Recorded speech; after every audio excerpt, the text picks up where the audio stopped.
All right, and joining us now is Union Minister for Women and Child Development, Annapurna Devi. Thank you very much, ma'am, for speaking to us. I want to start by asking कि सबसे जो बड़ा इसको लेकर के opposition आ रहा है ये नारी शक्ति वंदन अधिनियम को कि इसको डीलिमिटेशन के साथ जोड़ करके क्यों ला रही है सरकार। आप अलग से इसको लेकर के आइए और सब इसके समर्थन में होंगे, क्या कहेंगी आप कि ये दोनों साथ में क्यों है? देखिए, सबसे पहले तो पद्मजा जी, मैं प्रतिपक्ष के सभी साथियों से आग्रह करना चाहूंगी कि आप दलगत भावना से ऊपर उठकर ये जो तीनों बिल है, ये जनहित के लिए, महिलाओं के हित के लिए और देश के हित के लिए बहुत ही महत्वपूर्ण है। इसलिए तीनों बिल का आप समर्थन करें। और सबसे महत्वपूर्ण कि नारी शक्ति वंदन अधिनियम जो वर्षों से महिलाओं की अपेक्षा थी, आज उनके सामने वो खड़ा है।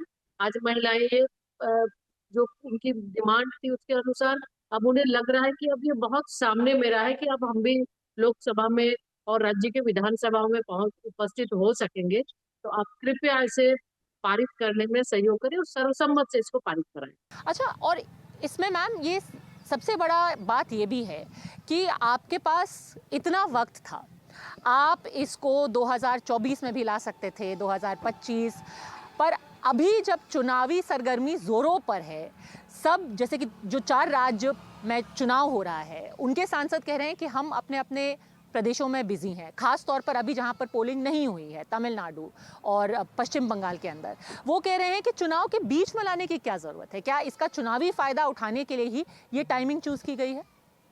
तो बिल्कुल, इसलिए मैं ये कहना चाहती हूँ कि कोई बिल्कुल दलगत भाव से ऊपर उठकर और कहीं भी कोई देरी नहीं। ये तो जब 2023 में जब पारित हुआ था, सर्वसम्मत से पारित किया, तो उस समय भी सबने कहा कि जितना जल्द हो सके आप इसे लागू कराएं।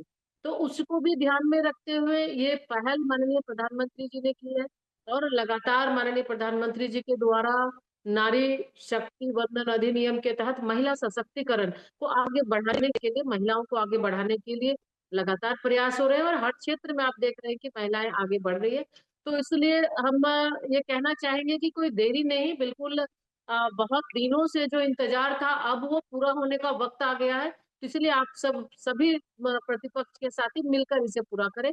जो आधी आबादी महिलाओं की है वो अपना हक मांग रही है, अधिकार मांग रही है, इसे पूरा करने में अपना पूरा योगदान दें। पर अन्नपूर्णा देवी जी, ये आपके जो अभी एग्जिस्टिंग स्ट्रेंथ है 543, उसमें आप 33% जो आरक्षण है वो दे दीजिए। जो existing strength of the house है उसमें रिजर्वेशन क्यों नहीं दिया जा सकता? सीटों को बढ़ाने की क्या जरूरत है?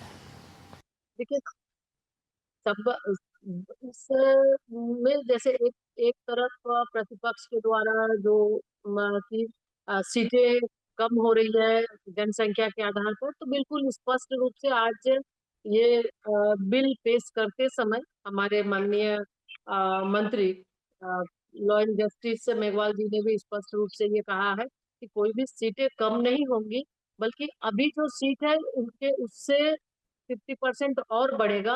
और उसमें महिलाओं को उसमें फिर 33% का आरक्षण, उसमें SC ST का आरक्षण होगा। तो किसी की भी ना उसमें सीट घटने वाला है, वरन कि उसमें ज्यादा से ज्यादा संख्या में बाकी और जो महिलाओं के लिए 33% होगा ही। और बाकी लोगों के लिए भी इसमें जो हमारे माननीय सांसद है तो उनको भी कोई दिक्कतें नहीं होंगी। और सीट बढ़ने से प्रतिनिधित्व भी बढ़ेगा, क्योंकि आज बहुत सारे ऐसे पार्लियामेंट्री पार्लियामेंट्री कॉन्स्टिट्यूएंसी है जहाँ की जनसंख्या बहुत ज्यादा है और उस तक पहुंच बहुत ही मुश्किल होती है। तो निश्चित रूप से उनके लिए भी, सबके लिए न्याय हो पाए, तो इसका ये भी एक उद्देश्य है। तो इसलिए हमें लगता है सीट बढ़ने से हर लोगों तक पहुंच और बेहतर होगी, सभी का प्रतिनिधित्व होगा और महिलाओं के लिए विशेषकर जो 33% आरक्षण है, निश्चित रूप से इससे उनको भी फायदा होगा। मैम, ये खास तौर पर ये सवाल मैं आपसे पूछना चाहती हूँ क्योंकि आप खुद झारखंड से आती हैं और ये जो OBC quota quota within quota की अब मांग उठाई गई है कि जो महिला रिजर्वेशन है उसमें ओबीसी कोटा क्यों नहीं है, उसमें मुस्लिम महिलाओं को कोटा क्यों नहीं दिया जा रहा है? क्या आपको लगता है कि महिला आरक्षण के साथ साथ एक कोटा विद इन कोटा भी होना चाहिए? मैं तो बहुत ही विनम्रता के साथ हमारे प्रतिपक्ष के नेता, विपक्ष के नेता राहुल गांधी जी से भी ये कहना चाहेंगे कि आपने 50 वर्षों तक कांग्रेस पार्टी ने शासन किया इस देश में। आपको अनेकों ऐसे अवसर मिले जब आप आज जो ओबीसी आरक्षण की बात आप कर रहे हैं, ओबीसी के लिए आरक्षण की चर्चा आप कर रहे हैं, तो आप ये कर सकते थे। मंडल कमीशन की चर्चा हम करेंगे। मंडल कमीशन का रिपोर्ट आने के बाद कितने दिनों तक आप दबाए रखे, उस समय आपको ओबीसी की चिंता नहीं होगी। ओबीसी कमीशन को संवैधानिक दर्जा देने का काम सरकार आपकी कर सकती थी, आपने नहीं किया। तो जब जब आवश्यकता पड़ी, आप जब कर सकते थे, उस समय आपने ओबीसी के बारे में चिंता थोड़ी भी नहीं की। आज जब महिला आरक्षण की बात आ रही है, तो आप बीच में महिलाओं को आरक्षण न मिले, 33% भागीदारी न हो, उसके लिए आप धर्म के आधार पर आरक्षण की मांग कर रहे हैं। तो हमें लगता है कि ये कहीं न कहीं कांग्रेस और विपक्षी दलों की मानसिकता को दर्शा रहा है कि आप शायद नहीं चाहते हैं, और हमारा संविधान कहीं भी नहीं कहता है कि धर्म के आधार पर आरक्षण दो। तो निश्चित रूप से महिलाओं को, आधी आबादी को आरक्षण मिल रहा है। तो मेरा तो आग्रह है कि आप सब मिलकर सर्वसम्मत से इसको पारित कराएं। और निश्चित रूप से आज महिलाएं ये चाह रही है, करोड़ों महिलाएं इसी इंतजार में आज बैठी हैं।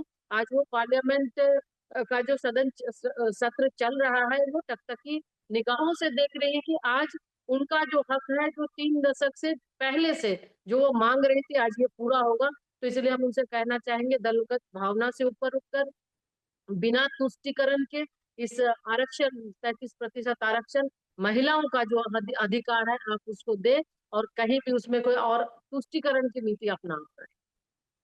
आखिर मैं आपसे ये पूछना चाहूँगी कि इसको ऐतिहासिक बिल कहा है, प्रधानमंत्री ने कहा है कि लोग सिर्फ आपकी नीति ही नहीं, आपकी नीयत को भी एक तरीके से जज करेंगे। एक महिला होने के नाते, एक सेल्फ मेड नेता होने के नाते, आपको क्या लगता है कि अगले 10 सालों में, 15 सालों में अगर ये रिजर्वेशन सच में होता है, तो कैसे आप देखती हैं हमारे देश की राजनीति, हमारे देश की पार्लियामेंट को बदलते हुए? बिल्कुल पद्मजा जी, मैं ये कहना चाहूंगी कि क्योंकि झारखंड से जिस तरह की झारखंड की बात आपने की, तो बिल्कुल आज इन 10 वर्षों में अगर हम देखें, अगर हम पहले की बात करें, 10 वर्ष 15 वर्ष पूर्व की बात करें और आज की बात करें, तो बहुत बड़ा बदलाव महिलाओं में हुआ है। और हर जगह उन्हें जब अवसर मिल रहा है, तो इस अवसर का फायदा वो दिखा भी रही है। यानी वो अपने अपने क्षेत्र में बेहतर प्रदर्शन करके वो रिजल्ट भी दे रही हैं।